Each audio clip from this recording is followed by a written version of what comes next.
Welcome to my H3 modded maps tips and tricks video. And if you're here in my gaming channel for normal H3 gaming content or something like that, you might want to skip this video if you're interested in looking at how modded maps are made for H3, or if you're a Unity developer and just want to see some interesting general Unity performance tips that are in here, you might want to stick around. This is going to be talking about my map Promeatheus that I made for hot dogs, horseshoes, and hand grenades. This is the first time I've done a static map. So this is all new to me. One of the reasons it took so long. And so if you're here to learn like level design tips, there might not be too many, and I'm probably not a good person to learn from. But yeah, you know, I'll throw some out there anyway. I won't be covering very many beginner tips of how to get started making maps. There are lots of videos already out there for that, and I will leave them to it. I want to cover the more advanced stuff about what worked for me in terms of getting this thing to be done, and performance stuff that I learned along the way. There are a ton of links in the description of tools, tips, videos, information, assets, all sorts of stuff that I've collected and put down in there for you guys to use. Okay, all that said, let's get started. This is the Promeatheus level using the WurstMod to get it shoved into an asset bundle and put into H3. So everything has to be under this level GameObject. So this is where all the good stuff is. So I use this level GameObject as sort of a singleton in a sense, where I put some scripts up here that we're going to operate on all the children inside. So if it was going to iterate through all the children to find all the mesh colliders or something like that, this is where I would put scripts for that. And I'll go over scripts later. But just as an overview of the hierarchy, this is where I was putting things. At the top, I would put things that are kind of map wide, map global, so things like audio, things like colliders that would span the entire map, the generic and take and hold WurstMod level scripts and details are in here, that sort of thing. And then I tried to group, I should say, things by rooms. One of the things I learned early on was if you're doing little rooms with hallways and things like that, it's really good to give them a name so that you can remember where they are and what they are. So even if you move it around, you remember, oh, that's the tree room, or that's the medical room, or, you know, that sort of thing. And it was really helpful for me to give things a theme and a name, not just in terms of level design, but in terms of production design, you know, and remembering if there's a bug, I can write down in the notes, the bug is in tree room, you know, that kind of thing. So let's look at the WurstMod script for the generic level and the take and hold level. So I've created this map to have both. I mean, adding the generic level objects is trivial. So you just add a spawn point and a prefab for the item spawner, and optionally a prefab for the SOSIG spawner, and you're good to go. I would highly recommend doing this because it is very useful to bring up the map as a generic level, to walk around it for testing, for performance testing, bug testing, whatever you need to do. Super useful. So that's that. I've also grouped them here as separate objects like this, rather than putting the hold point script information in the tree lab for the tree lab, I have it separate here so that I can turn the whole thing on and off. So I want to export this as a generic level. I just turn this off, turn the generic level on, and then export. Piece of cake, rather than going through each one individually. I suppose you could also tag them, do something like that, but this was easy enough to do. It also meant that if I needed to edit some information with the hold points or supply points, I knew exactly where that was in the hierarchy, and I could go right to it.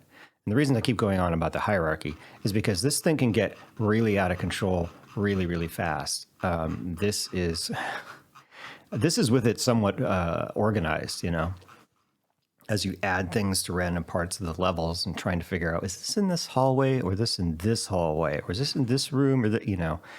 Yeah, so there's a lot of time spent doing that. Anyway, back to taking old stuff. Sorry. All right, let's go over the hold point data. So this is the tree lab, if you're familiar with the level. Tree lab, hydroponics, whatever you want to call it. It's the thing with the tree in it. The room with the tree in it, the hold with the tree in it. So there's a script called bounds. I'm not entirely sure what it does, to be honest. Yeah, so I've set it to be basically the furthest away any of the attackers will be in the level, and basically anywhere you can see in the level, but I'm not entirely sure what it does. The nav blockers are the little transparent walls that come up when the hold starts. So they have to be they can be different. You can have your visual mesh separate from your collider. You can have those different. The collider does have to be on the nav block layer, and it is not static because it's created dynamically at runtime. And you can put all kinds of crazy materials on it. I will go over later. Excuse me, not for the collider, for the renderer. I will go over the materials later, but that's what the nav blockers do. The barriers are the little mini walls that slide up when the hold starts. These are, again, not static, they're dynamic. And these little cover points indicate for the AI where they can take cover behind these obstacles. Cover points can also be set just anywhere in the level, anywhere in the whole point, at least. I'm not sure if they can. I don't know actually if they could be put just anywhere in the level. That'd be interesting. I should look into that. So I've put them where likely points where the AI will come into the room and be between them and the player. So there's likely that the player will hide behind here, something like that, because the SOSICs are coming in these rooms here. So I've put hold or cover points kind of in between the two. So there's a cover point here behind this obstacle, that sort of thing. So place your cover points around the map where you think they'll be useful. The node, so here I have it set at down 0.2 meters. I don't like things to be up high like that if you need to touch them. I like to keep them down low. It's easier to reach down than it is to reach up. The encryptions. Okay, these are complicated because these encryptions could be all different types. They can be the static ones, those little red triangles. They can be stealth ones, the flashing invisible balls. They can be the tough ones, which is the regenerative. I always fumble this word, regenerative.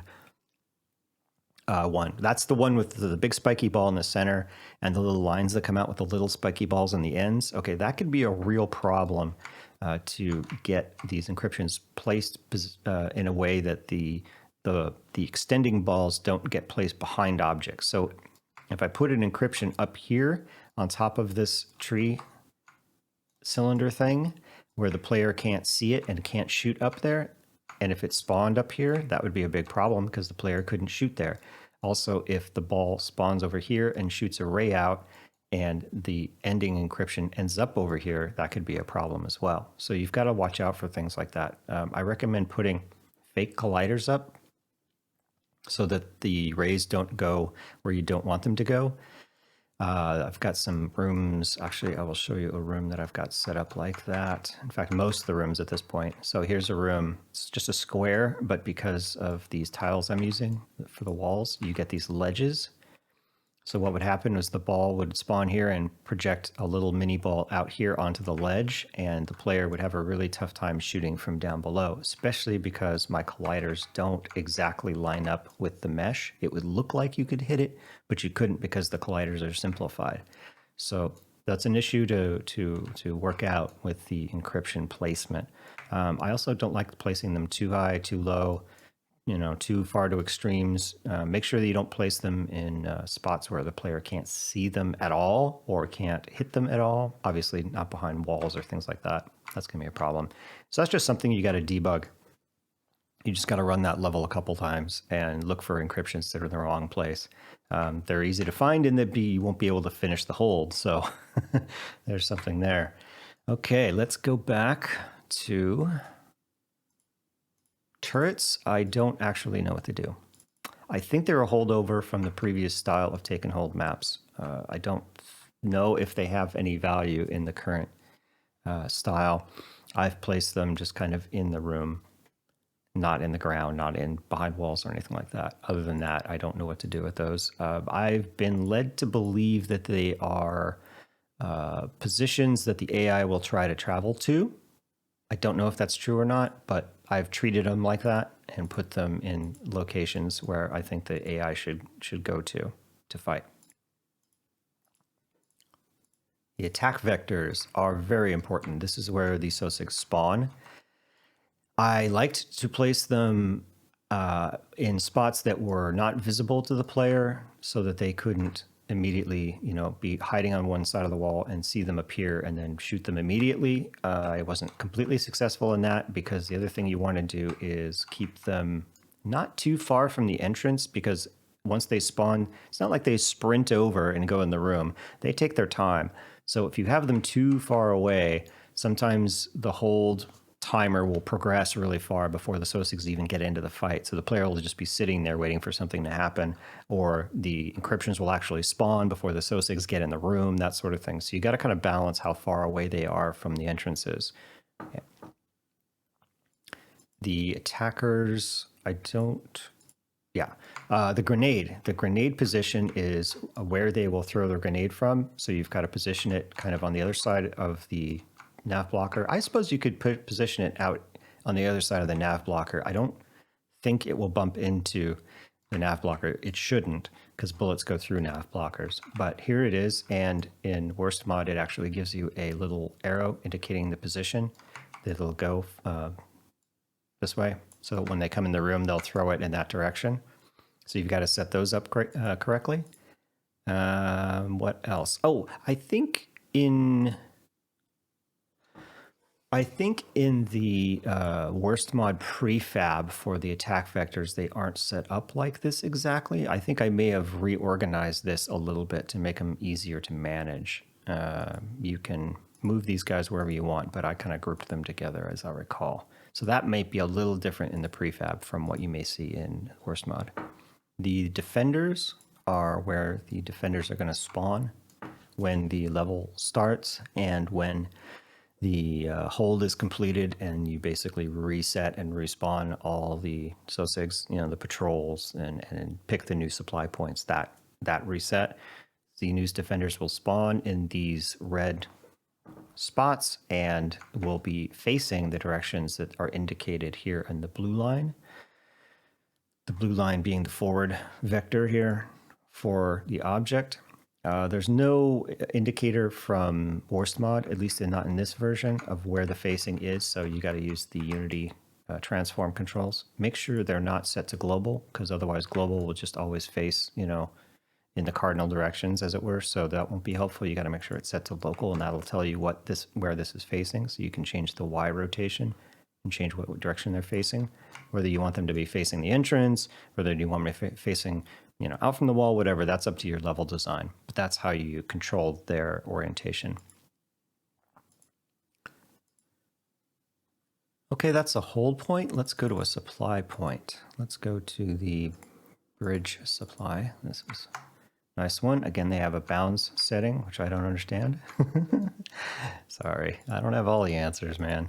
Cover points you can set inside the supply point. Player spawn. This is for when the game initially starts. If this supply point is chosen randomly, this is where the player will spawn. The orientation with the blue line also matters here.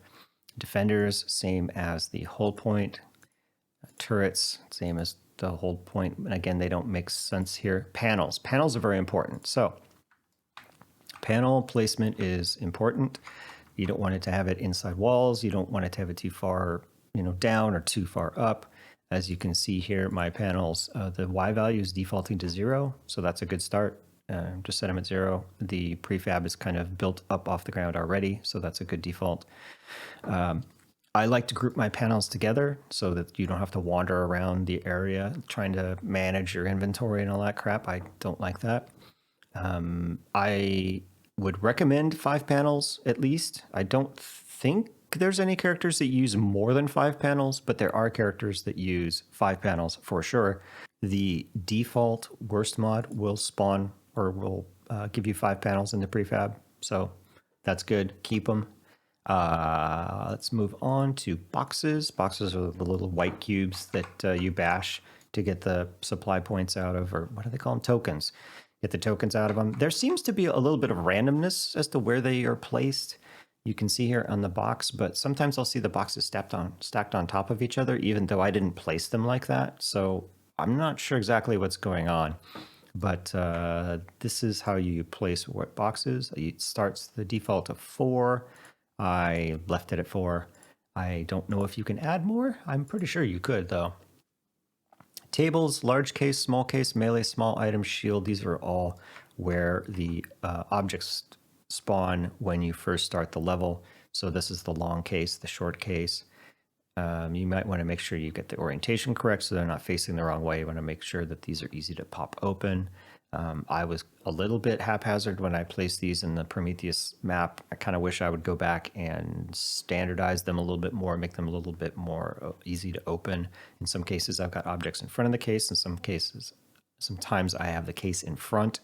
One thing I didn't realize until I was testing the map, though, is you can walk through the tables. So if the case is too far away from you when you're playing, you can just walk through the table. There's no collider on it. It's kind of weird. But that's all the things in the supply point. So let's move on to the scoreboard. Now, I have my scoreboard area far away from the map. So here's the map down here, and I have the scoreboard area way far away. That's so that the occlusion culling can chop this out and not have to draw it to save performance. I've also radically simplified the colliders in here because those colliders will not get chopped out because they're static.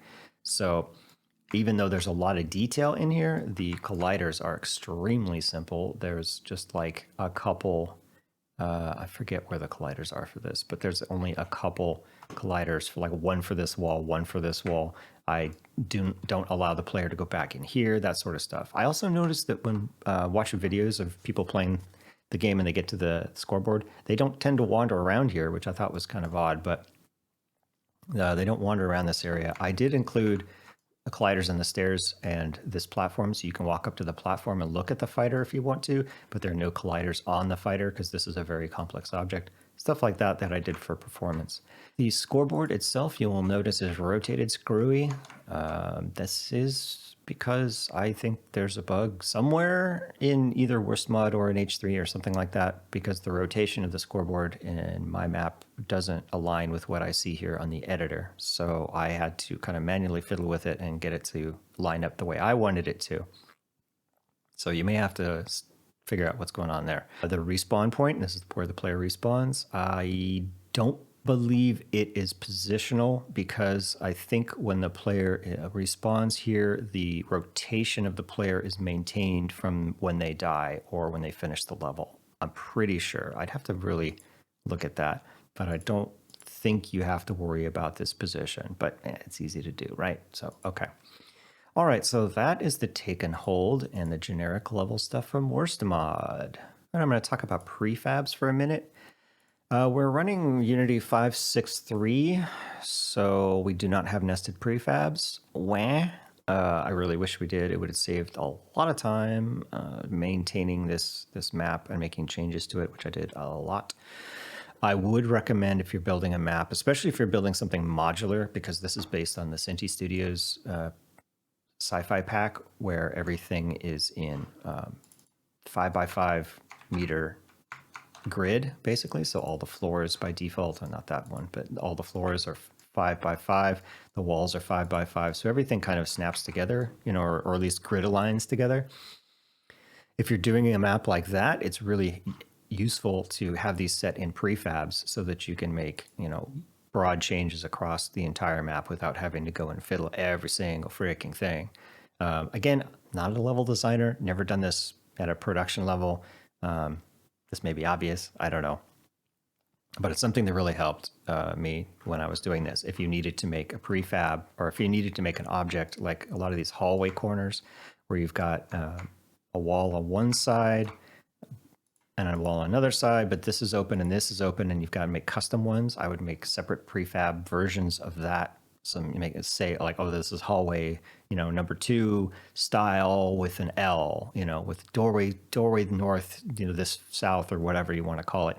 Make separate prefabs even for those one-off things because they're easy to track, and then you can drag them into your prefabs folder.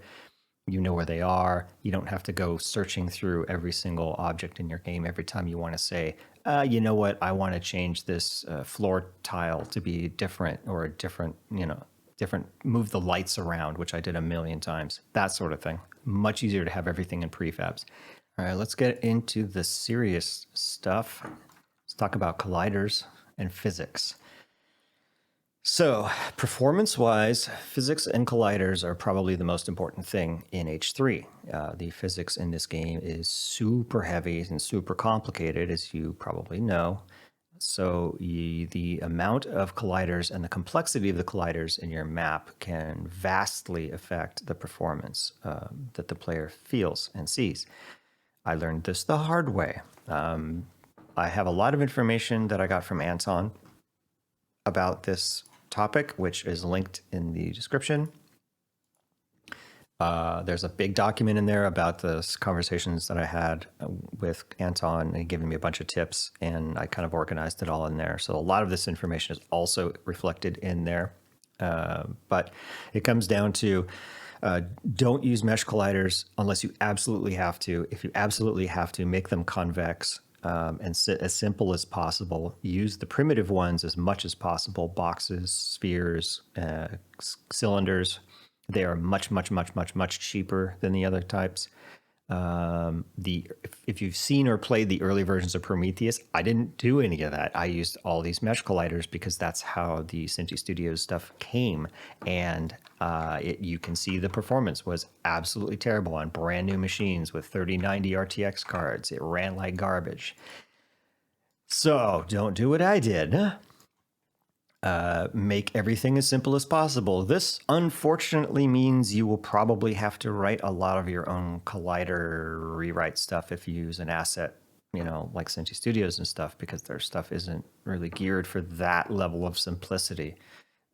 So I found a tool called Technie Collider Creator, and it saved me probably weeks of time. It is really amazing. One of the best assets I've seen for Unity.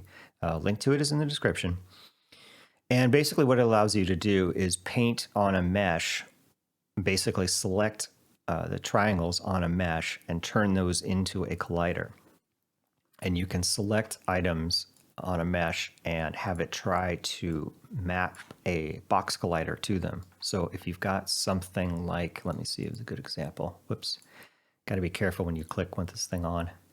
There we go. So here's an example where I've turned this from a mesh into a series of boxes by selecting like these two triangles and this triangle, and it turns that into a box. And then I turn this triangle and this triangle and this, and that turns that into a box on an angle.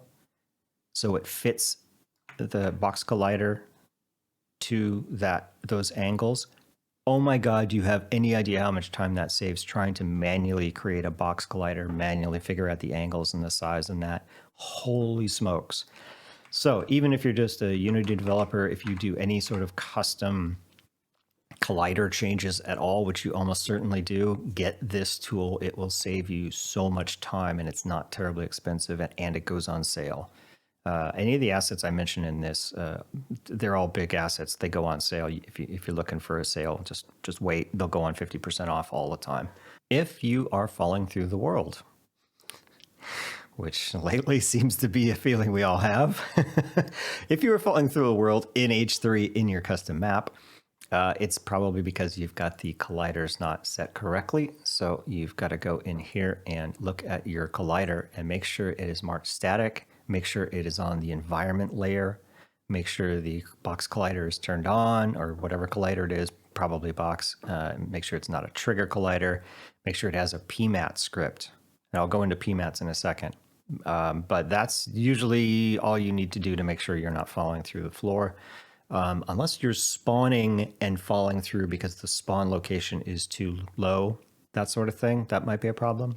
If SOSIGs are falling through the floor or wiggling like they're glued to the floor, that is a Nav Mesh problem. That means the Nav Mesh is not being calculated accurately to the collider. So basically it's being positioned below the collider and getting stuck in it.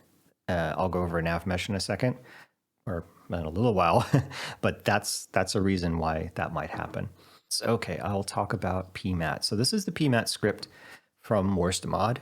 It is extracting that basically from H3 so that you can set what kind of material these things are in H3. So you can set stuff to all kinds of things. It's kind of ridiculous.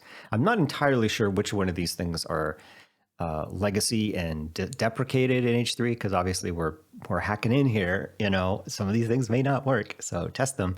But most of the stuff that I've tried works. I've got a test scene where I have I made a cube, a bunch of cubes, 2 rows of cubes, one with each of the def setting and one with each of the matte def setting. As far as I can tell, the def setting does nothing anymore.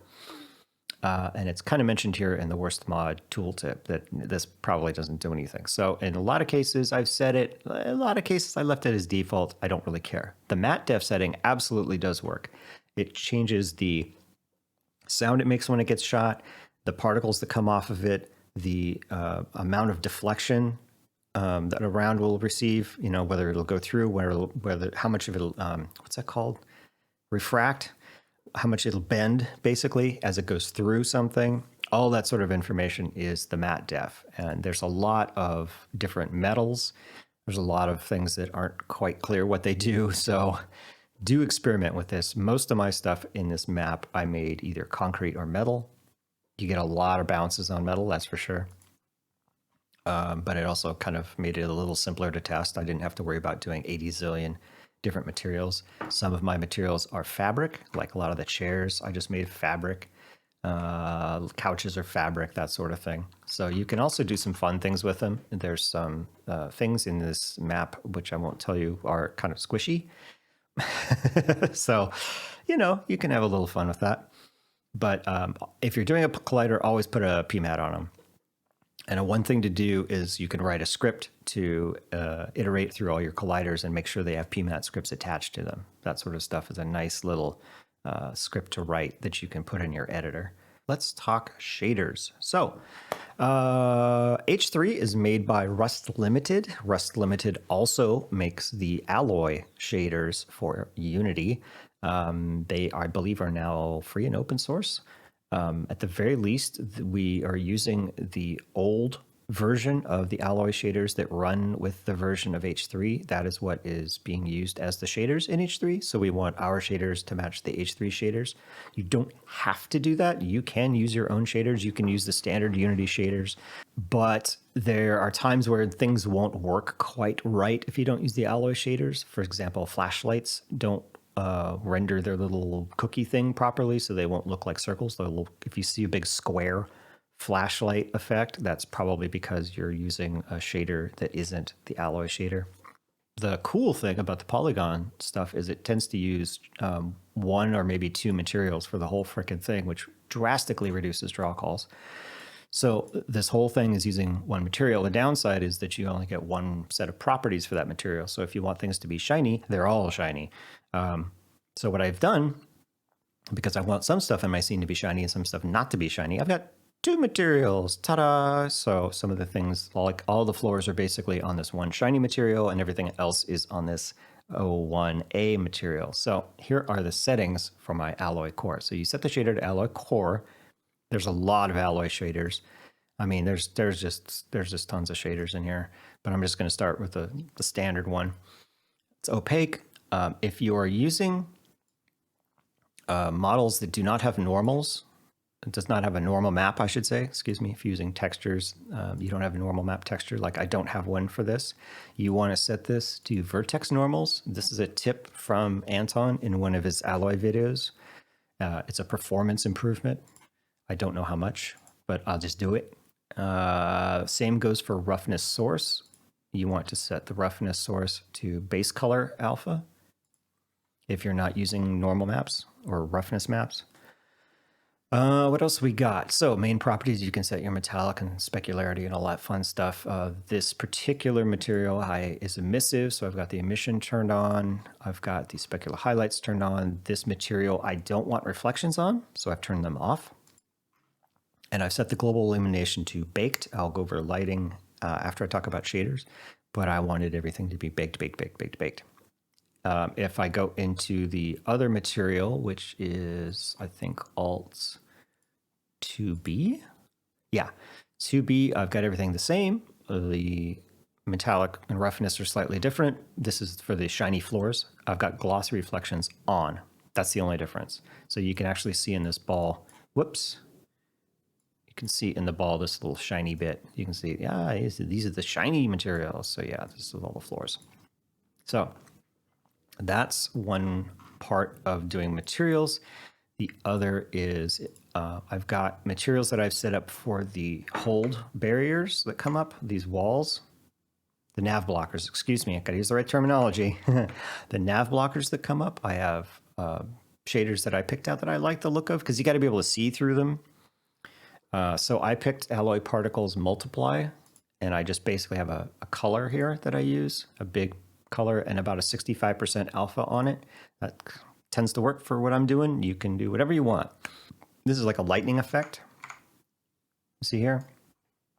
And I've switched it here in the renderer to use, what's this, FX Lightning.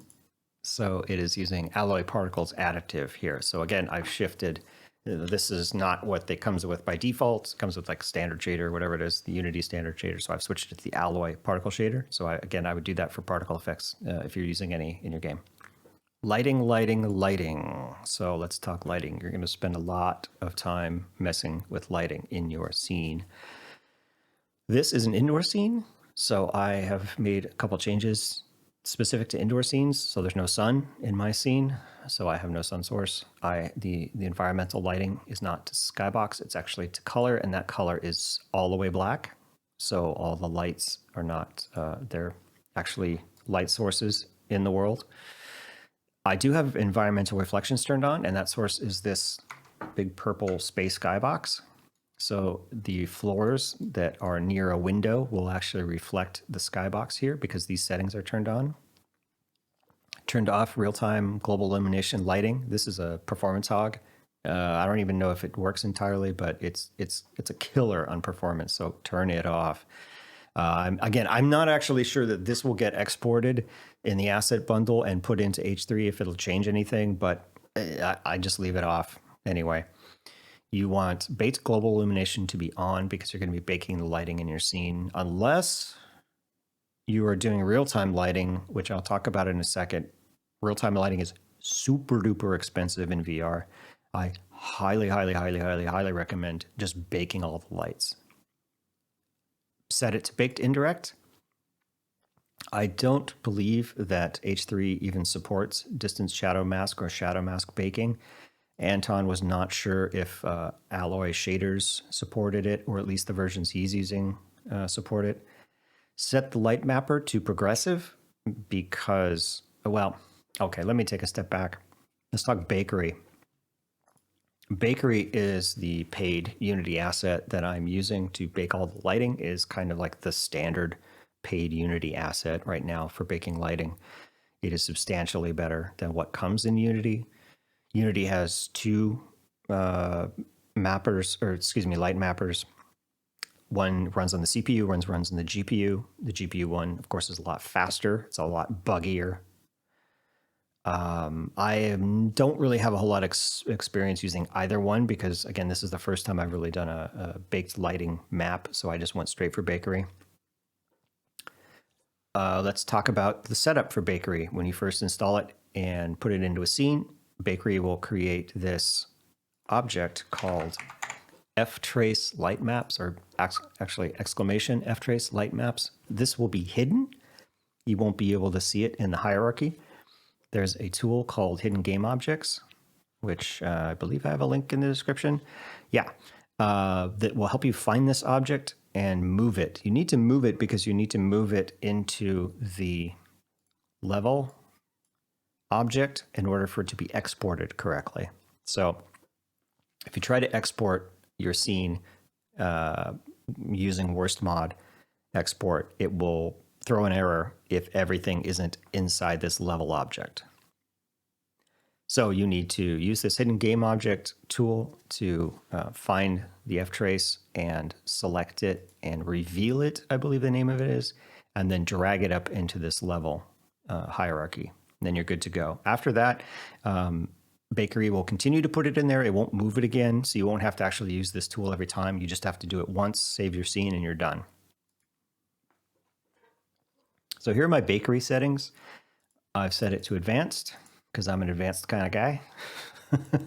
Set it to full lighting. Again, some of these don't even work in H3, so just full lighting, whatever. Directional mode is none. I mentioned it to Anton, and he's not even sure the directional mode will work if it's baked in there. So I just turned it off. I had it on for a long time. It looked fine. I had it off. It looked fine. I'm not sure it's getting picked up or not. Light probe mode, I'd set to L1 because legacy is legacy. This stuff is the same. Denoiser, right now I'm setting to, it's set to 5. You can use 5, you can use 7. Use whatever the Bakery tells you to use when it does the initial setup. Mine's set to 5 because I had to roll back my Nvidia drivers. If you're trying to bake fast, turn off the denoiser. If you're just trying to do a quick bake because you want to test something, but you need to have lighting in the scene so you don't, walk around and stumble around or something like that, bump into walls, turn off denoise because it takes a long time to bake that. Turn your texel per unit down like to 5 or something, like really low. My texels per unit for the final bake is 20, which is actually pretty low. I think the indoor recommendation for indoor maps is like 40 or something like that. Mine's down to 20 because this is a kind of a flat, there's a lot of flat walls and flat surfaces, and cranking it up to like 50 didn't seem to make much of a difference at all. So I'd rather have a small map size, a small on-disk size, a small VRAM size. So I just cranked it down to about 20, and that seemed about the nice balanced spot. Global illumination, 5 bounces. These are just defaults. Emissive for me is on, so I want emission. Ambient occlusion, I turned mine off. It defaults to off. Intensity, if you want to turn it on, you turn the intensity up to something other than 0. What happened when I was baking with the Cinti Studio stuff is it would make everything splotchy and muddy. It just wasn't a very accurate occlusion map. It probably wasn't high enough resolution maybe, but it just looked gross, so I just turned it off, and it also bakes a lot faster that way. Performance RTX mode, if you've got an RTX card, unless it's crashing or something like that, bakes a hell of a lot faster. Okay, so now the important part. Well, all that was important, but some of the more important parts. I'm going to talk about the steps I go through when I get ready to export a map. So in this order, I bake my navigation data. I go to navigation, bake, and hit bake. Boom. Bakes real fast. Navigation data should bake almost instantly. You can actually do that at the end, but I just do it at the beginning. Pick a location that's good for you, but that's where I do it. We're going to do the baking. You're going to go down to Bakery, and you're going to click Render. This will render all the light maps, and it will render the light probes because you've got this set to L1 on light probe mode. This does it automatically. You do not have to click render light probes separately. That's only if you want to do light probe rendering by itself. So you hit render, it runs the light maps and the light probes. Then you want to click, after that's completely done, you want to click render reflection probes because that is not part of the process normally. That will use the Unity baking settings. The Unity reflection probes have to use Unity light maps, so it has to basically bake a set of light maps just for the reflection probes. That will be used based on what you have here. So make sure it's set to progressive. This is the GPU baker, which will run a lot faster. You can use Enlighten. It's slow as hell. If it's crashing for you on progressive, then yeah, you might have to use Enlighten, but it's going to bake slowly. I just use default settings for everything. I think I bumped up the light map parameters to medium. If it started at low or very low, I'm not entirely sure. They looked fine. I use very low resolution reflection probes anyway, so it's not a big deal. Okay, so you've got all that done. Now you want to bake your occlusion data. So you go up to the occlusion setting. This is also in window occlusion or something. Yeah, occlusion culling. Go to bake, and here are my baking settings for occlusion. I have it set to smallest occluder 2. That's just based on the size of objects that tend to be in my map that I want. So my walls are 5 by 5. So the smallest occluder is not going to be smaller than 2. Probably won't even be smaller than 3, maybe 4, but 2. And smallest hole I have set to 0.6. Backface threshold is normally up here at 100, but there's this little hard to read text that says, you know, you could probably turn it down. So I turned it down to 5. Worked fine. So whatever. You hit bake. That takes a little bit, bakes a bunch of data. My data for this map comes up to be about a half a meg. If your settings for these are like really weird, you might get a really like couple meg occlusion data. That's probably overkill, but you know, it depends on how complex your scene is. I'll go over how to debug the occlusion stuff in a bit. And all this stuff I'm talking about bakery is in the documentation, but some of it's not necessarily called out in a nice, clean way necessarily about the order of stuff. It took me a while to figure out how to get to do this in the right order. And the final thing, of course, for exporting is to actually export. So you come down to your WurstMod export tab, which is here under WurstMod export window, and set it to take and hold and export. And you can put in your stuff here. This will put this will export to the JSON, or you can just go and edit the JSON manually, which is what I started doing because it's just easier for me. And that's how to bake and export. Shiny as hell. Reflection probes are a hack. Like almost everything in game development, reflection probes are a dirty, dirty hack. And I'll show you what I mean. So reflection probes, I think I have a link to the description and just the Unity manual for reflection probes. It's unfortunately really short. It doesn't tell you a whole lot about what's going on. My reflection probes are baked. You will bake your reflection probes because doing them real time will destroy your performance. I don't know why you would do them real time necessarily. But anyway, a baked reflection probe is effectively a position in space here that is going to represent like a 3D camera, through a 360 camera that's going to basically make a, I guess it's a cube map or something, make a 360 image of what it can see and turn that into a texture that it will apply to other objects as reflections. So you come in here and you set you create a reflection probe and you set the size of it. See if you can see. Actually, that's a tough one to see, but so you see for this hallway.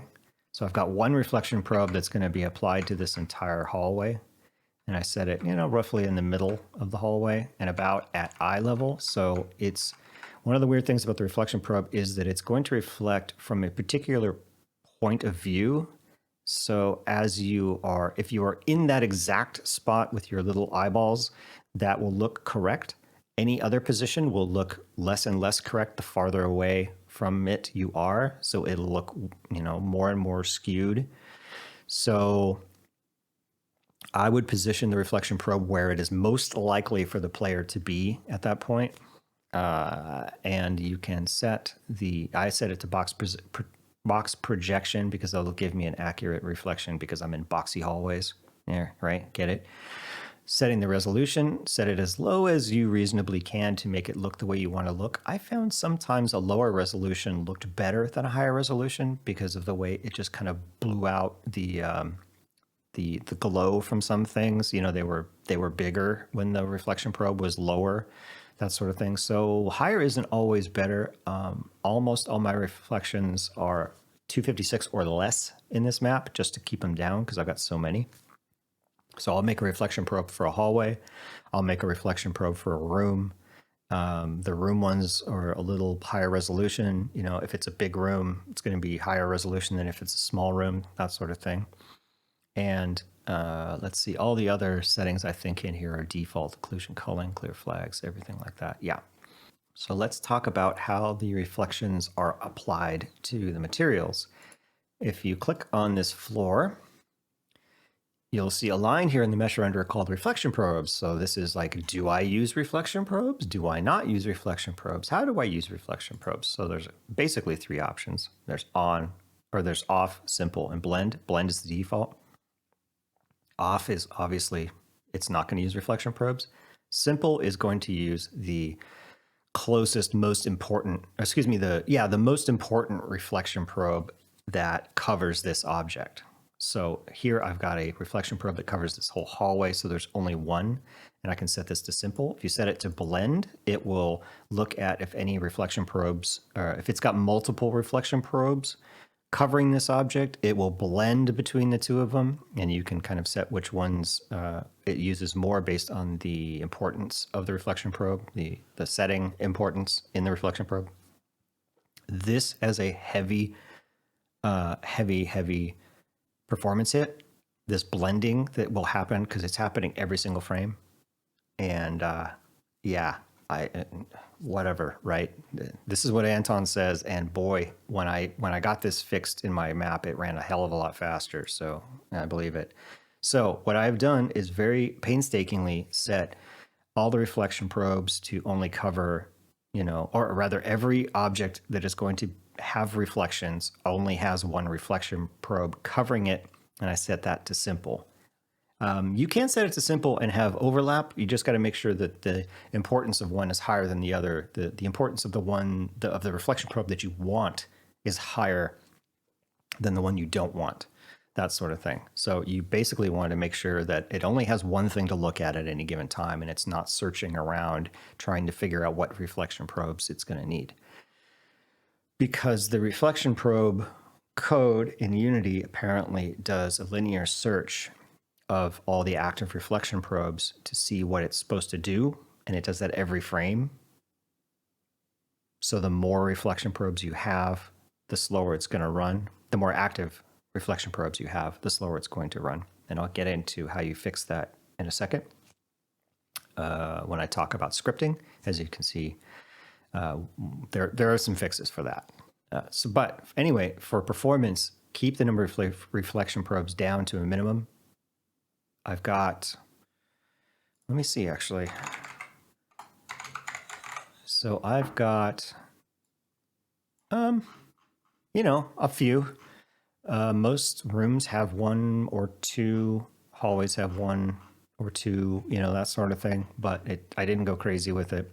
I had to add sometimes reflection probes in places where things just looked weird if I didn't add an extra one in and kind of tune it for that spot.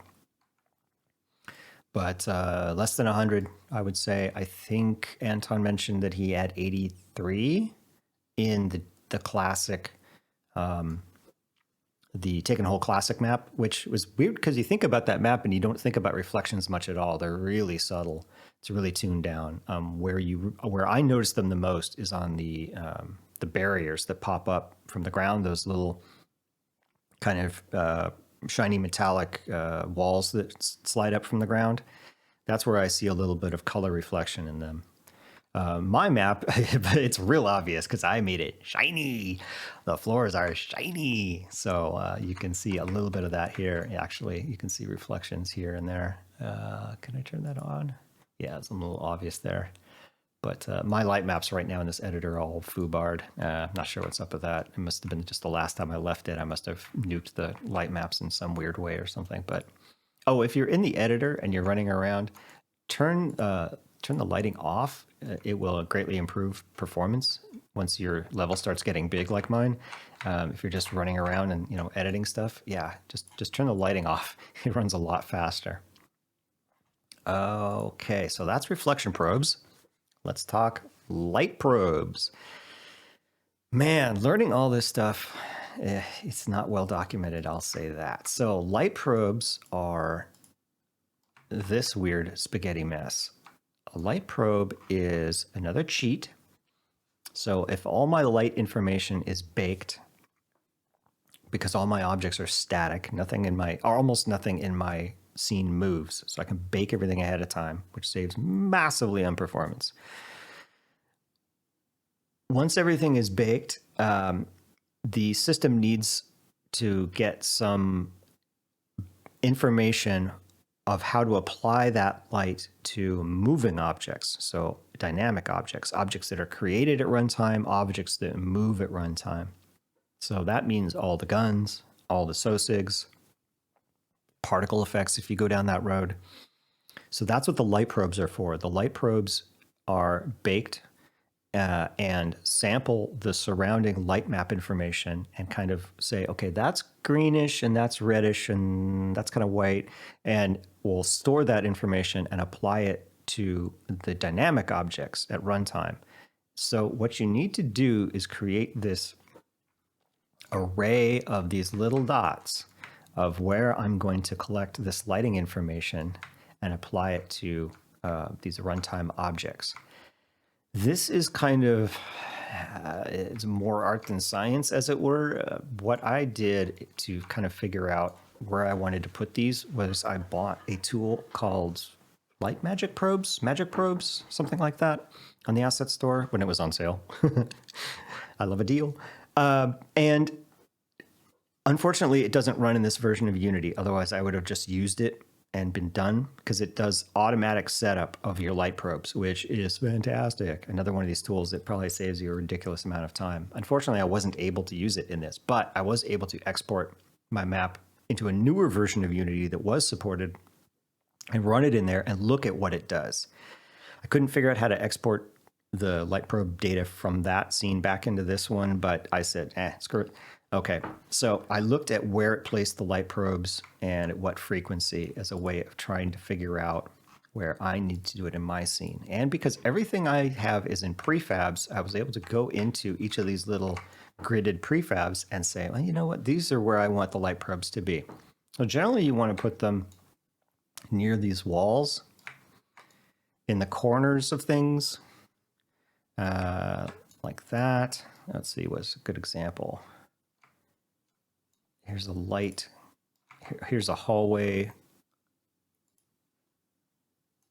Here we go. So I put them at the bottoms, at the tops, near light sources. This is actually a light source.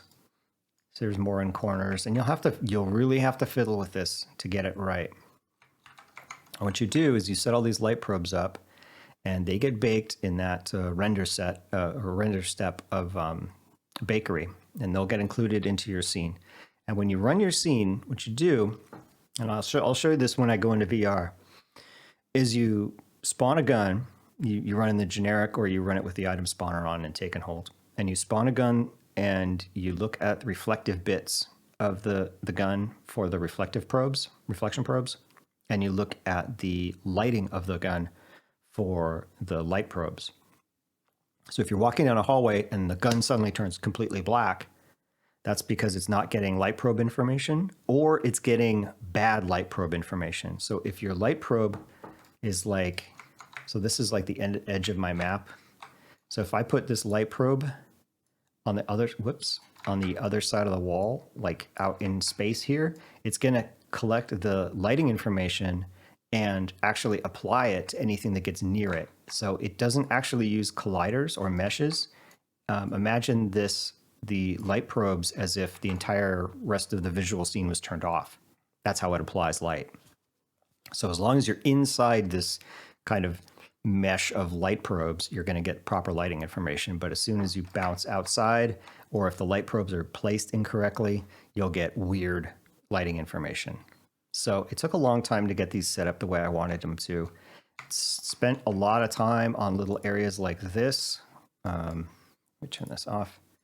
Like this object, this little toilet, getting these in the right corners, getting some out here, getting some down here, getting these set up correctly to where it looks reasonable. If you carry the gun over into this lit area, it lights up brighter. If you carry it on the other side of the door, it gets darker, so it's some sort of simulating shadows. Getting that set up took a long time. So be patient with your light probes. They will pay off. If you have weird light probe setups, your scene's going to look weird when you start walking through it. Stuff will turn black. Stuff will turn, the wrong color. So be patient. It takes a while. Again, if you have these set up as prefabs, you only have to do it once. Ta-da! And then it applies to everything in your scene, and you're done.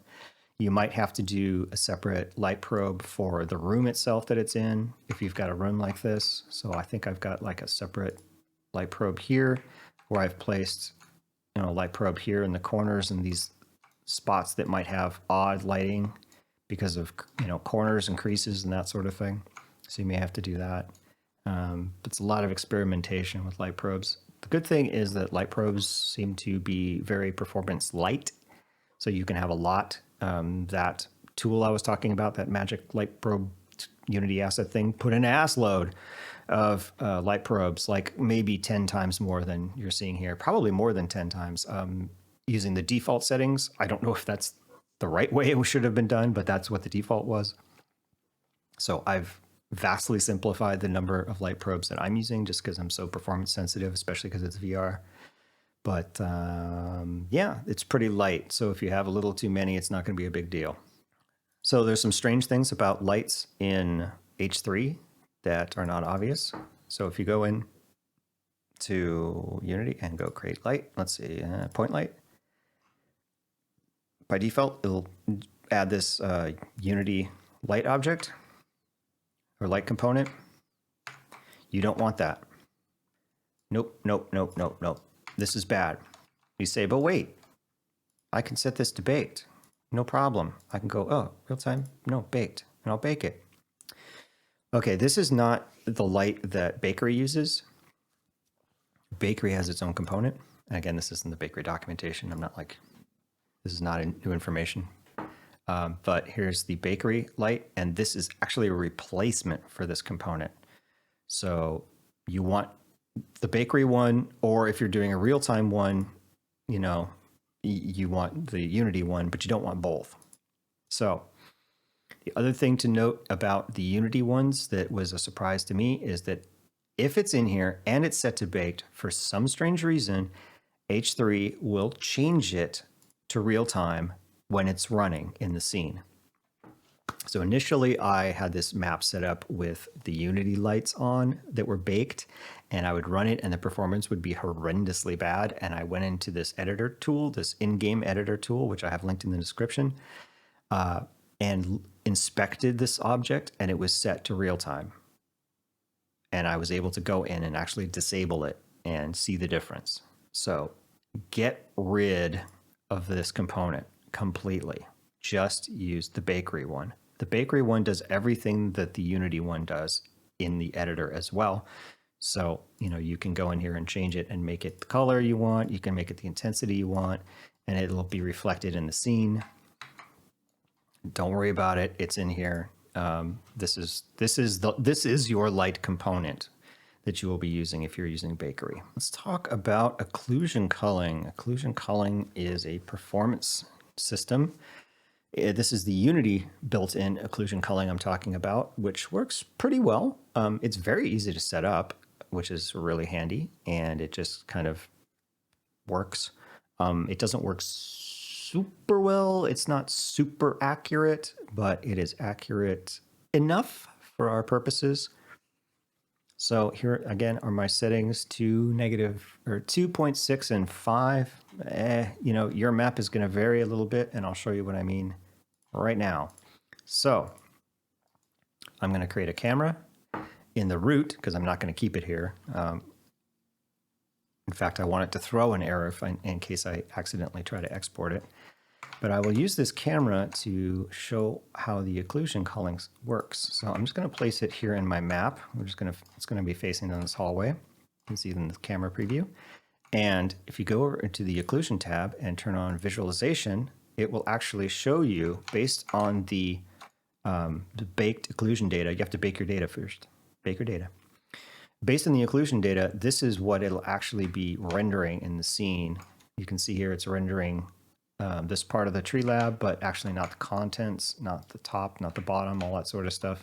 So it's really chopping out most of the map, which is going to obviously make an enormous performance improvement. So you want to use this camera to test your occlusion culling to make sure you've got your settings the way you want it to, that you're occluding as much as possible with your data. Yeah, so that is how you can test your occlusion culling settings. Let's get rid of that camera. Let's move on to pathfinding, aka navigation, aka Nav Mesh, aka the AI. Sometimes AI gets confused with just pathfinding for some weird reason. So here with all this blue overlay is the Nav Mesh that I've baked. So you've got to come into the navigation tab, click on bake. Here are the settings that I use for the agent. That is the SOSIG, 0.3 agent radius, 1.5 agent height, max level 45, step height 0.4. So the way WurstMod works is it actually loads in the classic, I believe it loads in the classic take and hold map and then deletes it. Some stuff gets left behind when it does that, namely the navigation mesh data. So in order to keep the AI from getting confused as to which nav mesh to use, you've got to move your level off to one side. So I've moved it over here to 500, 500. For the size of my map, that's big enough to where I can not run into where the original nav mesh data is, and that's fine. If for some reason you want to be at that 00 location, I am told that you can bake a height mesh, height mesh, You can turn that on and bake in a height mesh as well, and that will help exclude it from the other one. I would not. I would just completely avoid that just by moving it over. Move it over as little as you reasonably can. 500, 500 is fine. 1,000 and 1,000 is fine. The farther away from the origin, the farther away from 000 you get, the less precise the physics calculations will be. The rough number there is if you are more than about 10 kilometers, so 10,000 units away from zero, and that's diagonally.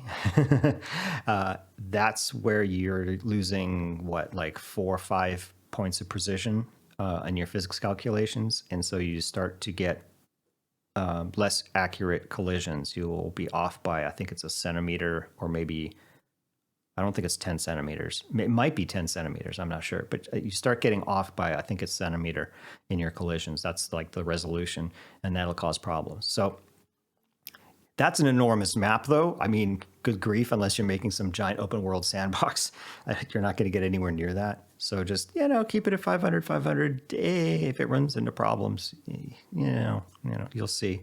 The problems you will run into if you get that height mesh issue is bad pathfinding for your AI, that sort of stuff. But let's take a look at this nav mesh now that I've kind of confused you with that. So after I bake the nav mesh, this is the area that the SOSIGs will be able to walk on. So one of the performance improvements that I've got in my map is I have one floor collider. Doesn't look like it, but all the floor colliders are actually turned off, and there's one big overlapping box collider for this whole floor area. There's also one for the entire ceiling area, and I've actually made individual ones for each hallway. So it's as few boxes as possible, just as an easy way to keep the colliders down. That's just because the whole thing is on a grid, so that was actually super easy to do.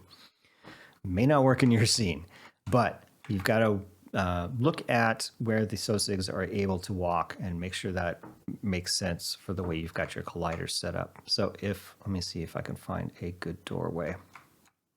I think this is a good doorway. Yeah, this is a doorway that I had problems with.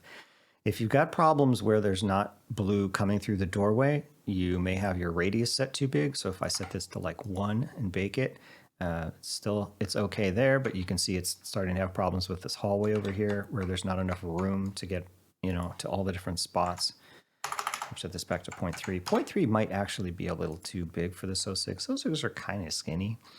SOSIGs also float a little. So if your nav mesh is a little bit above where the collider is, or excuse me, where the renderer is, the mesh, the visual indication of your floor, that's okay.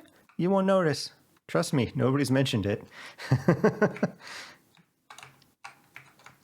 So if you've got problems where they can't get through this floor here, your height might be off. The height of the doorway may be too low. Also, a thing to note is you've got to make your doorways tall enough so that human beings can walk through them. So if you don't think a tall, maybe like, what, 7 foot, like, what is that, 2.5 meter person can walk. Maybe that 2.5 seems a little high. I think 1 point, no. I'm trying to remember what Anton said as a rule, but make sure your ceilings are tall enough that human being players won't bump their heads. Also, if you've got a mesh like this, where you've got kind of a floor part, I've got a floor part of this doorway. Sometimes that sticks up by default. I think if I look at this, yeah, see the Y value on this is actually 4.8 instead of 5. Everything's on a 5x5 grid. So I actually had to move this down a little bit. Normally it's up like this. And when I bake the nav mesh, it actually causes a problem. Or at least it used to. Maybe it does in certain spots. But it was causing a problem where I was like, why is this not, it looks like you can walk over it. It's got a step height and everything. So look for things like that where you've got this just raised up too high or something like that if you don't have accurate blue going through here. And then test to make sure you've got, blue going up and down the stairs that you want and that sort of thing. If you get blue up on ceilings like this, it's actually not a problem. I was very concerned that this was a problem, so I was going around to all my ceilings and setting them here in the object as not walkable. That actually was a mistake. It caused problems because it was not walkable for the ceiling, but it was also kind of not walkable for stuff underneath the ceiling.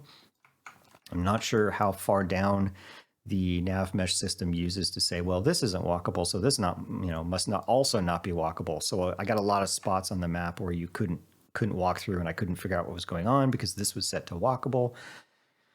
Yeah, I just leave it. Unless something is very specifically, you don't want to have it, walk on, like maybe this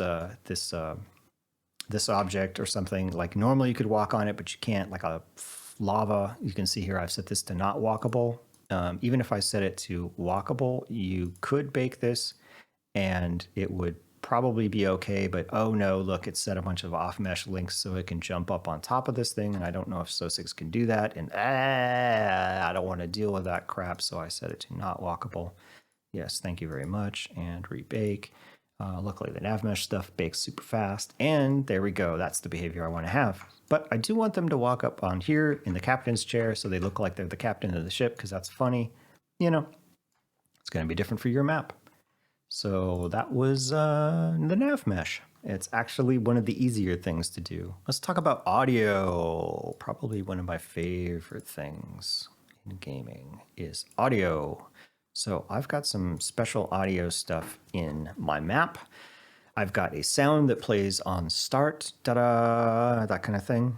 Here it is. It is in this little game object at the top called audio. Why not? Here's the clip. It's set to play on awake. It does not loop.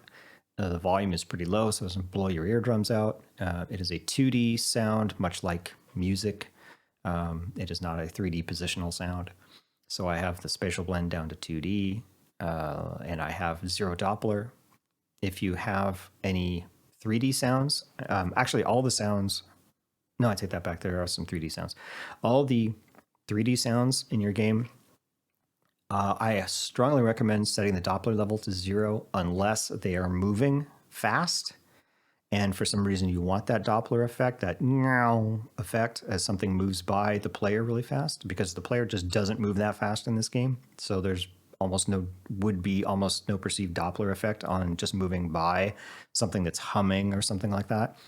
If you have the Doppler level anything other than 0, Unity will every single frame compute the Doppler value for that object. And that's a lot of extra overhead you don't need. And that goes for any Unity game for that matter, or any game for that matter. Turn the Doppler to 0. What else we got? Okay, so that's the startup sound, ba-dong. And then I have a hum down here, the same object, that is play on awake, but it loops.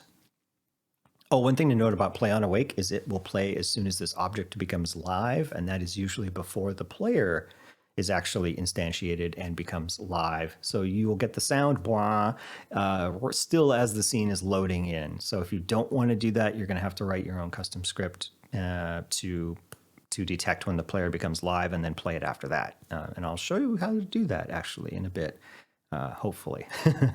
This video is getting long, man. All right, so I've got this background room hum, spaceship hum. Before I had that in there, the people were saying, "Yeah, this map's cool, but it sounds kind of empty. It's kind of needs something." And I was like, "Oh, okay. Let me put a hum in there." Again, this is just a 2D, non-positional hum. No problem. So piece of cake. So the other sounds I have in the game are little beepy boops from computers. So here's a little computer console, and I've got an audio source object on it with the clip playing. It's play on awake, and it loops, so it's going all the time. It's got a, let's see what we got here. Oh, so this is a 3D object, so the spatial blend is set all the way to 3D. The Doppler 0, and this is the spread. The spread is neat. The spread is, so by default, if you have 0 spread, that means the sound is coming from a teeny tiny point in the world, right? So it's a sound emitting from a teeny tiny point. If you want to have the sound kind of be from an area, like it's a big machine, right? So you want it kind of coming from the entire machine, not just like the middle of the machine. You can increase this spread value, and that will kind of spread the 3D sound out wide, and you can just fiddle with that to get that, where you want it to be. Unfortunately, there's no like visual representation of what that means. That would be cool. So this one's 212 for a console that's like a couple meters across. So, fiddle around with it and see what you like on it. I also set a custom roll off so that I want these sounds to go down to 0 really, really fast. I don't want a bunch of BB boops all over the place, kind of annoying the player. So if you're near the console, you can kind of hear it. But if you're farther away, it's going to drop off real fast. That's not realistic, but that's how I want it to behave. So I've made a custom roll off for this where the max distance is 15 meters. And then I kind of tweaked the curve here so that when it gets to 15 meters, it is at 0. Boom, it is gone. Let's talk about reverb. So there's a cool reverb system in H3, which we hook using WurstMod, and you attach this, you create a game object. Actually, you create you take the WurstMod prefab that's for reverb, and you drop it in where you want it, and you size it the way you want it to represent a room or a box or a hallway or whatever. And you set these environment values to the appropriate size preset reverb that is in H3, which is really convenient. Some of these presets do not sound the way they are described. I believe inside narrow small sounds a lot bigger than it would seem like. You would think narrow small would sound smaller than narrow or small, but it kind of sounds really huge. I don't know if that's an issue or bug, or if that's just meant to represent something different, or it's just described wrong or whatever, but debug each one of your reverb areas and make sure that it's sounding the way you want it to sound. You can have these areas overlap. These areas have to have box colliders on them, which is kind of weird. They're not trigger colliders, they're box colliders. So that's just in the prefab. You don't have to change anything. Make sure the layer is no collider. If you do something like you accidentally set all your layers to environment or something like that, just go back in, make sure these are set to no collider, and they're not static. Don't know why. You can have these overlap. You can have these colliders overlap and then set this priority so that, this, if you're within this one, it really takes priority over the other one. Only one of these will play at a time, or be used at a time, I should say. It doesn't do any blending or anything like that. Let's talk scripting. You can make editor scripts that do not get exported with your map, just the same way you normally would in Unity. Create a folder, start throwing scripts in there that are editor only scripts. They're ifdeft editor or ifdeft Unity _ editor. They'll only work in the editor, that sort of thing. That's what a lot of the WurstMod is. There's a bunch of editor scripts in there. If you want to include your own scripts, your own code into your map, you can do that. I have done that. It is tricky, but it can be done. You need to make your code into a DLL. There is a link in the description on how to do that that someone wrote up, which is really handy. You basically go into Visual Studio and you create a project that is set up to compile as DLL, and you put your scripts in there instead of in Unity. You compile your DLL with your stuff in it, and you drop it into the plugins folder right next to WurstMod. Here's mine, and away you go.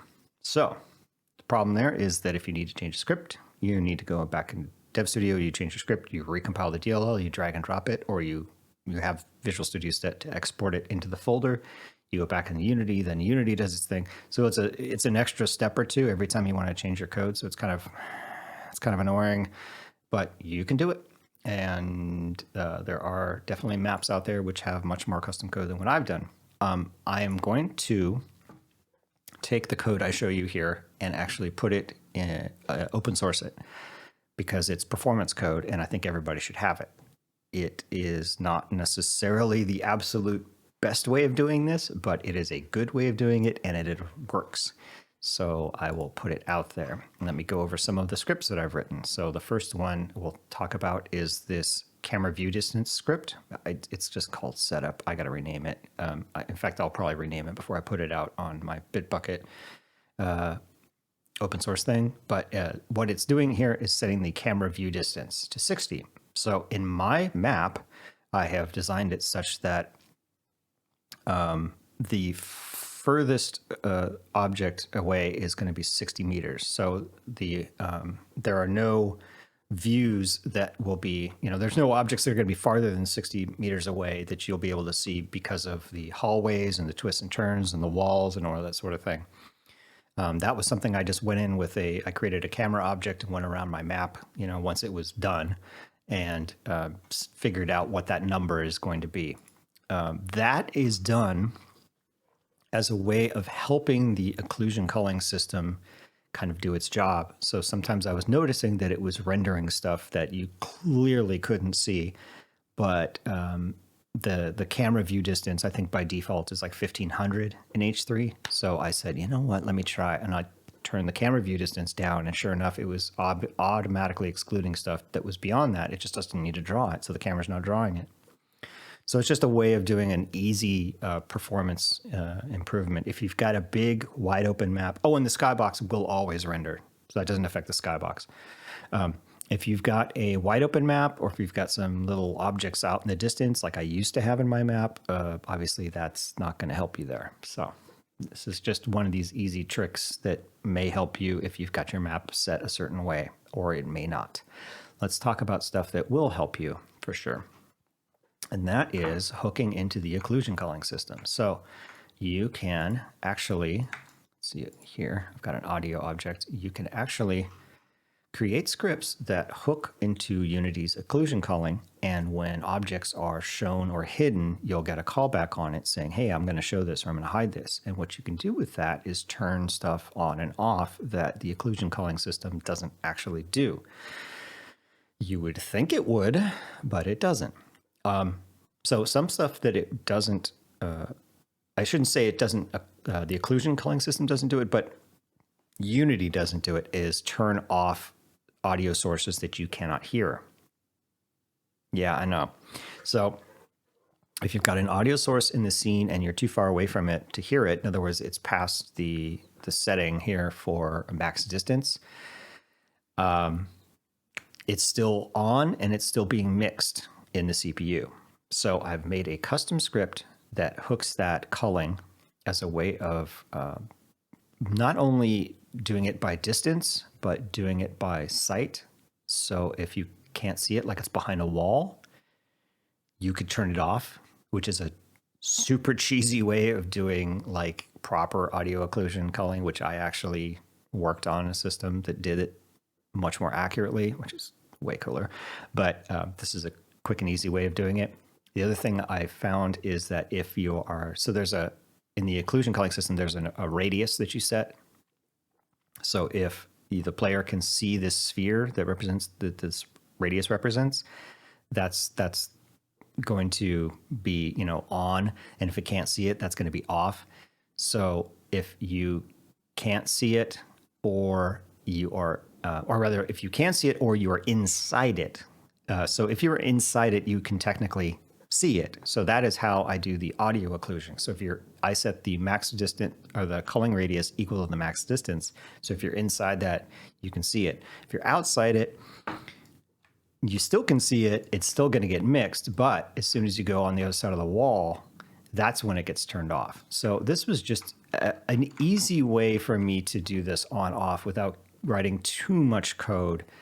Because I was able to hook this occlusion culling for other things as well. And I just kind of piggybacked on top of that. So I've got an occlusion culling for the audio. I've also got an occlusion culling script for the particle effects. Yes, it doesn't turn off particle effects. That's not entirely true.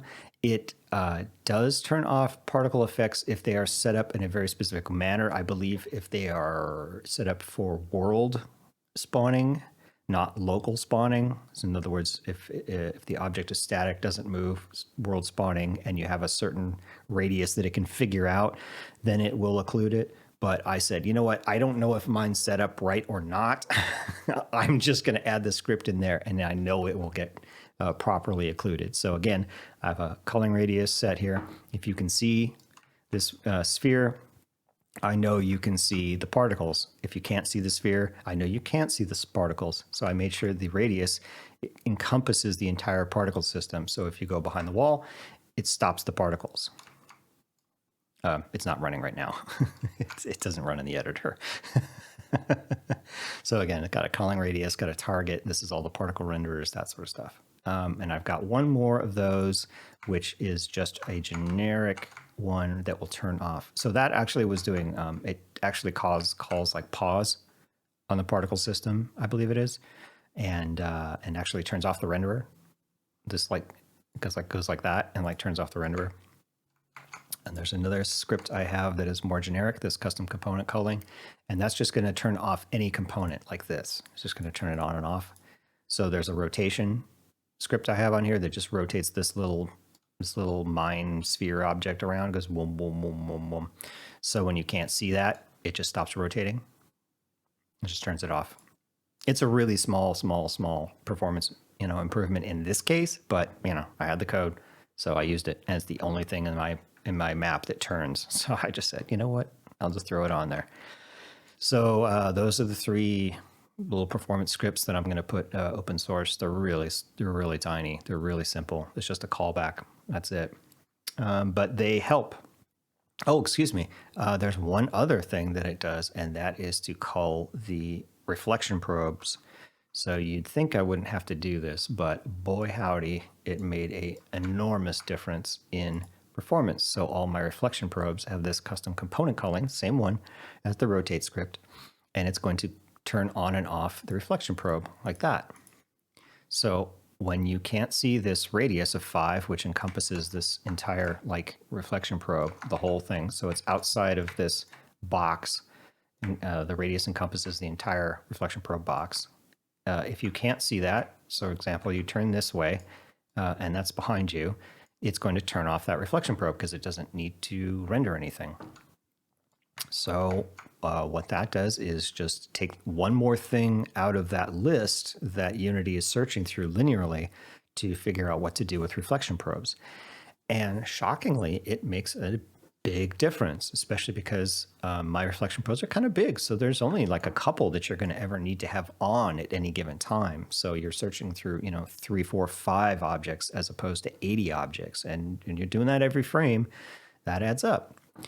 Surprisingly, that's another tip from Anton that I learned, and I created this little script to turn those on and off. So those are all the scripts that I have that I'm going to put on the open source that you can use. I will not give you a DLL for it because you can just throw them into your DLL and then just compile them yourself and not have to worry about having separate DLLs and separate manifests and version control, or not version control, but versioning, and I don't want to deal with that. All right, what else do we have here? Oh, debugging. Yeah, debugging, especially performance. So you can do a little bit of performance testing in the editor by hitting play and looking at the game, and you got to drop in a camera. Drop in a camera here, And I hate that it always just does this. Got to do that. Camera. And look at the draw calls here, but you know, even though this is actually running a 1920 1080 window, even though this is it's actually rendering that and then scaling it down to fit this box. So it's running at 1,000 frames. You're not going to get 1,000 frames in game, let me tell you.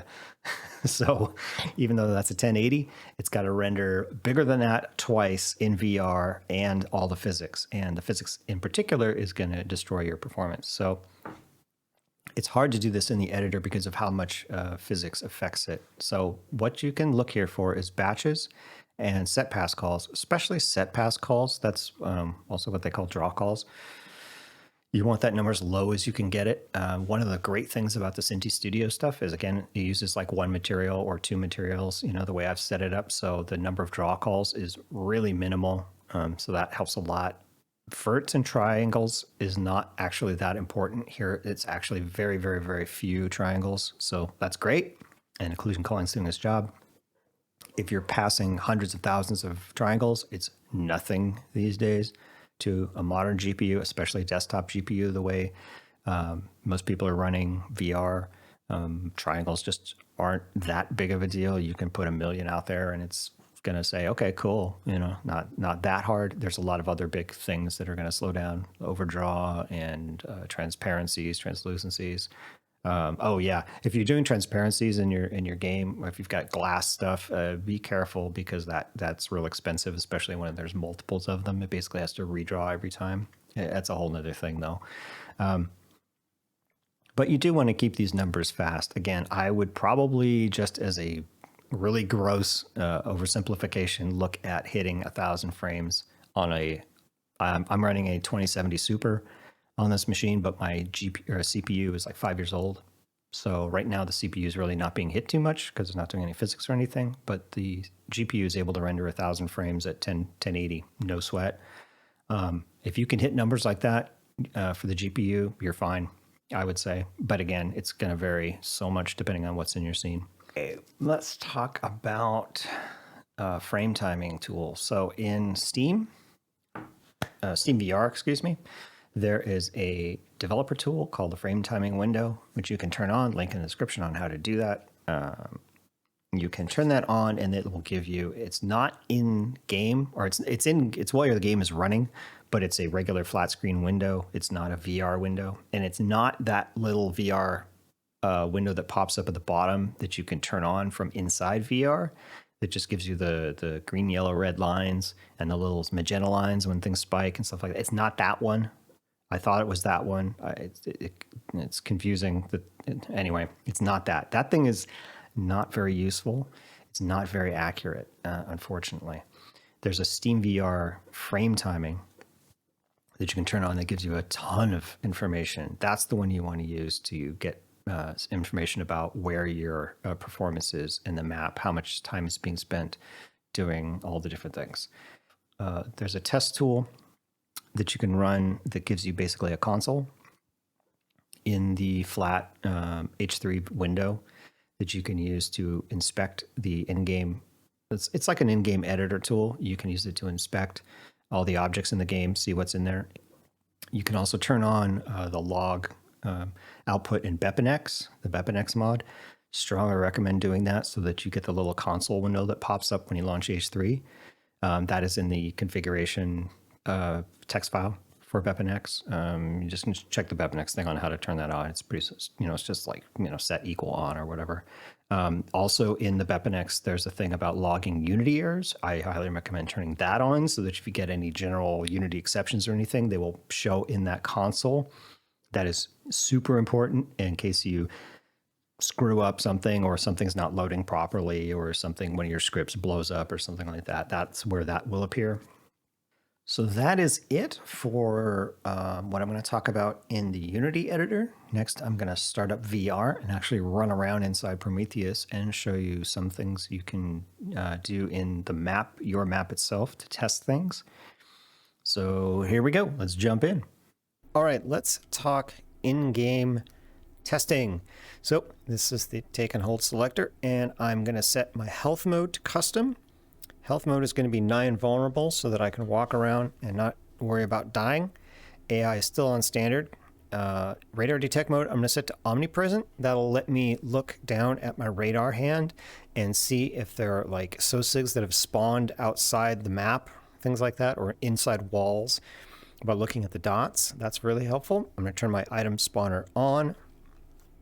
And I just got background audio turned off. I turned the music off and stuff like that. Choose whatever character you want. I'm just going to choose an easy one because I don't want a bunch of SOSIGs running around. There are some test characters that you can find sometimes on the Discord. Those are really good for use for certain situations. And I'm going to try my map out. So here we go. Uplink successful. Target system detected. Take it. Okay, I've spawned in to my map. Here we are. And you can see my little performance chart down there. Now, those numbers are not super accurate, but it'll give you an idea of what's going on. Bring up my spawn options, and you can look at your performance settings. There we go. And I typically run on medium, no HDR, no Bloom, just in terms of performance. That's kind of what works on my machine for the default classic map, so it's kind of the target I try to hit with the maps I make. Unfortunately, Promeatheus is a little heavy. Doesn't quite make it, but it's darn close. You can turn it down to Turbo Potato if you want to test like just the CPU hit, performance on that. Yeah. Okay, that's how you set that. All right, I'm going to go over to my spawner and switch on my vaults, and these are some of my test guns. So I've got basically two test guns. I've got a M249, which is sort of representing a physics-heavy gun that is likely to appear in Take and Hold. So it's got the it's sort of a high-end, realistic, or reasonable gun that you would get in there. So it's got belt feed, which is a lot of physics objects. It's got a laser on it, which I can turn on here. There we go. It's got a light. This one doesn't have a light. I have another one like that Mark 16. Actually, let me spawn that. Has a light on it. Yeah, down there for testing. I'll show that off in a bit. And so, yeah. Okay, so this is a typical physics gun, and I'll show you the higher one in a second. So what you can use here is your gun. You can use it for lighting. You can use it for reflections also. You can get reflections in the rounds here. If you spawn a magazine like that, you can see reflections there. You can see reflections there in the round, in the brass. It's good if you have one actually in here so you can just look down and see the reflections. Let me spawn. Oh, these are all, let me get anything. Sure. Okay, there we go. So I can just look straight down and look at the reflections off the brass, and that gives me an idea of what the reflection probes are doing right here in this scene. So, so with the physics, what you want to do is you need to not only spawn these weapons, but you need to actually kind of like invoke the physics system to get it to test stuff. So you need to move. If you're noticing on the performance, is this on a medium? Yeah, okay. You might notice the performance actually dip down when I move. Maybe not, because there's not many SOSIGs spawned right now.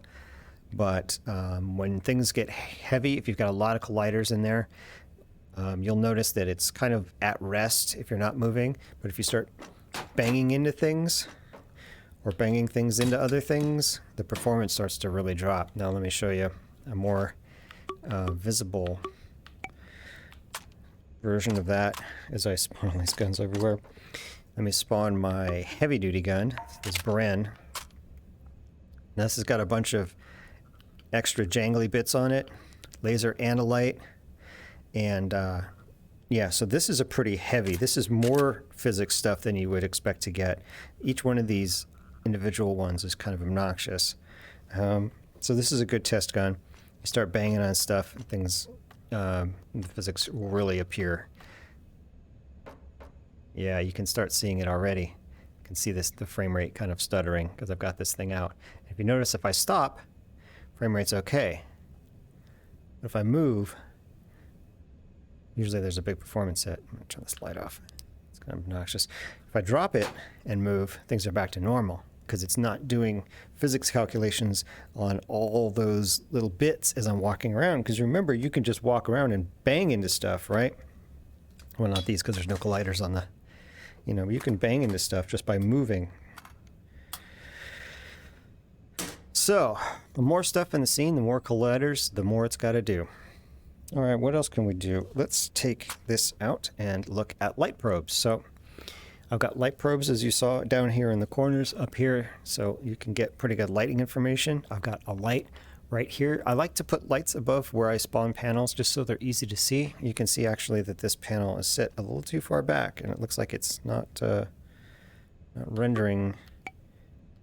Yeah, see, this is cropped out a bit. Yeah, I think it's actually too far back. Yeah, look at that. It's actually too far back in the wall. See? That's actually a bug. There you go. Okay, so you can take an object like this, especially if you can get one that's got shiny bits. And actually, let me get a gold Glock. This is a good one because you've got shiny stuff and flat stuff on the same surface. So you're testing your light probe and your reflection probe. So you can see how the lighting is changing, where it's picking up. Now it's picking up some green from that top. On the top here, and it's picking up white light coming from that side, white from that side, green from the top. So this is getting pretty good lighting information, and you'll see it pop, yeah, as we suddenly shift to a different set of light probes. Now, if I had more light probes, you'd get a smoother, you know, a smoother change between each one, but I'm trying to keep the light probes to a minimum if I can. I could probably have added a lot more, but I didn't. This is a really tricky area to get the light probe set up right, and it's still not quite right. But you can see it goes dark there and light there, depending on whether it's kind of in the shadowy area or not. So this one's not too bad. Again, the shadow information isn't really baked in, so we're relying on the light probe information to represent shadows. See, as you can see, there's no like change as I go into the shadowed area. It's just light probe information. It's all a cheat, man. It's all a cheat. The reflection's more obvious. Okay, here's a good spot. So you can see, where's my pointer? There we go. You can see here the orange signs, or orangish yellow signs are being reflected there in the light probe. And they look pretty accurate as you move towards them. They do get inaccurate, you know, at points, but they're looking pretty good. This reflection probe set up pretty well. You can see the reflections of these lights in there. This is actually a light here. There's lights here in this emissive, not just the emissive texture, but there's additional lights set in here and additional lights in here that are projecting out and bouncing and bouncing and bouncing and bouncing, and then that gets baked into the reflection probe. So that looks pretty good. These are, again, low resolution reflection probes. You can also see here, this is the light map being low resolution. These shadows are not very crunchy. So if I cranked up the resolution on that, I'd have to crank it up quite a lot, to be honest, because there's a lot of smoothing going on just to make them look that good. But I could get the shadows to look a lot smoother, but the size of the map would be a lot bigger, and I just want to keep it small and light if I can. It looks pretty good under most circumstances. There is a problem I've had in this with these meshes. If you can see here, there's this splotchiness here and splotchiness there. I think that's just because they don't have normal maps, and these meshes aren't exactly aligned super well, and I think they're kind of, there's a seam there, and I don't know how to fix it. This is just, it's not really my area of expertise, so I kind of, you know, scratch my head and punt on it. Sorry. What else do we have? Okay, yeah, some more lighting information. So these hallways are pretty dark, and they've got these lights on them here. And if I've set my light probes correctly, yes, you can see how the light is picked up when I'm in the lighting area. Excellent. That is great. And you can see I'm picking up the green there as well. Now, if you compare that to other weapons like this really dark M249, it won't pick up nearly as much of that light. It's a little better there. They tend to look a little chalky. So I do recommend taking like, different flat color objects and seeing how the light works on them and getting your lighting probe set up that way.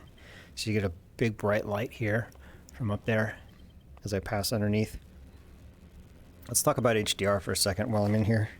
So if I turn on HDR, it's, more visual fidelity, but it also makes everything brighter. And unfortunately, you can't really tune for both. You can either have it look good when it's on or look good when it's off. It's kind of up to you, whether you want it to look better in HDR or better without HDR. I chose to make it look, in my opinion, better with HDR off, or darker or moodier with HDR off, just because I run with it off, because the performance impact is so high that on a scene that's already complicated, I wanted to anticipate that people will run it with some lower settings, and so make it look better at those lower settings. If you've got a simpler scene, or you just want to crank it up for the maximum visual, tune your lighting so that it looks good with it on. So with it on, yeah, you can see that these things are much brighter. You can see much more detail out of them too, because there's more contrast between each one. These are really dark, these are really bright, that sort of thing. But yeah, try both modes, and I would say get your game looking good in both if you can. Bloom is another one. Bloom actually looks pretty good in this map because there's not that many like bright points or big bright glowy areas, but there are some, but they're not bad. I actually think Bloom looks pretty good in this map, but I turn it off for performance reasons. Turning both off. Really, if you turn either one of these on, they're going to have a big impact. It's just because by turning either one of these on, you get a screen space effect, and by having any screen space effect, it's going to have a big performance impact. So it's really not that HDR is implicitly heavy and that Bloom is implicitly heavy. It's just that any of them are going to be heavy. This will be really great when we get individual settings for each one. Turning on high. So most of these settings, at least based on this version of H3, which is update 97 alpha 2, the biggest difference here is between low and medium, and that's going to turn your shadows on and off. And again, I don't have any real-time shadows, so that's not going to be a big visual difference. The biggest visual difference between low and medium for me is the anti-aliasing. You can really see on the edges out there that the anti-aliasing gets a lot better on medium and even better on high. So you can run this map on low just fine. You just get a little bit of the squigglies. It's not too bad, and it has a big improvement in performance. So that's another thing to consider when you're making your map. What is it going to look like at each of the settings? All right, let's talk about testing some stuff. See, I got my laser out. So the laser is really cool for testing because it projects and hits your colliders, not your meshes. So as you can see here, let's get a good representation. This is pretty good. So you can see that the light is not hitting, the laser, is hitting this collider here, not the light tube mesh underneath it.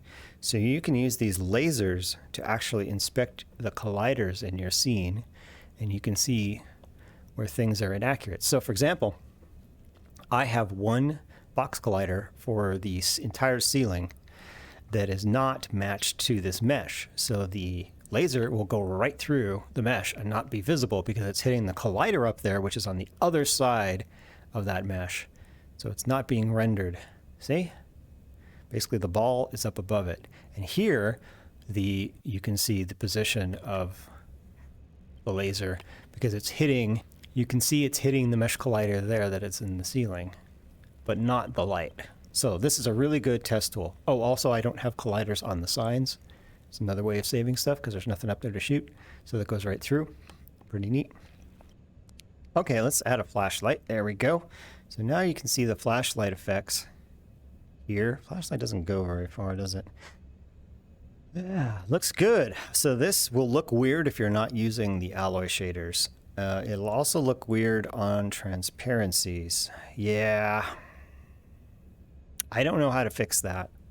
These are using alloy transparencies, but transparency shaders, but you just, I don't know. I don't know how to fix it. I honestly don't know. I thought we had a way around that, but it doesn't work. It seems to work. It seems to not be too bad at distance. You know, you don't really notice it, but there's the corner. Yeah, it's kind of assy.